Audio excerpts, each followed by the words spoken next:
C'est qu'il y a 211 milliards d'aides publiques qui sont données aux grandes entreprises sans condition ni contrepartie. Non, c'est juste faux, et vu que personne s'est emmerdé à vérifier les chiffres, je vais m'y coller. Alors déjà, les 41 milliards de la BPI France, comme son nom l'indique, c'est une banque. Et donc les 41 milliards, c'est des crédits. Comptez ça, c'est comme dire que lorsque vous achetez une maison, la banque vous fait un cadeau.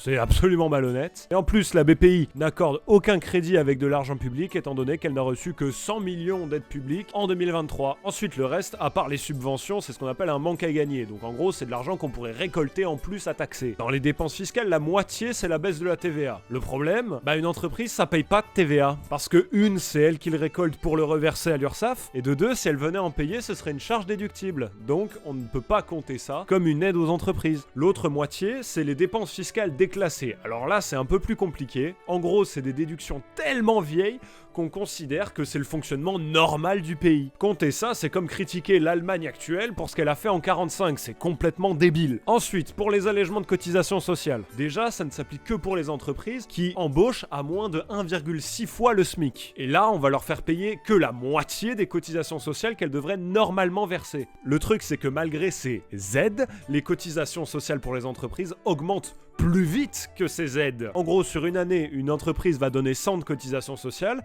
l'année d'après, on va augmenter les aides, mais elle va payer 120. Donc en gros, les allègements, c'est juste fait pour éviter que la majorité des entreprises licencient comme des porcs et que la moitié des Français se retrouvent au chômage. C'est juste là pour limiter un peu la casse. Et comme on a dit plus haut, c'est un manque à gagner. Donc, c'est des taxes qu'on ne va pas prendre. C'est pas des dépenses de l'État. Et là, donc, on arrive au chiffre réel. 7 milliards. Attendez, qu'est-ce que c'est que ça? Ah non, en fait, le chiffre, c'est 35 milliards. Mais comment ça se fait alors? Qu'est-ce que c'est? Ah oui, c'est juste pour pas qu'on voit que 80% des subventions aux entreprises, elles vont aux entreprises publiques. Et sur ces 80%, plus de la moitié vont à la SNCF et à la Poste. Donc, faire des économies là-dessus, c'est peut-être possible, mais pas 211 milliards. Là, vous vous fourrez le doigt dans l'œil.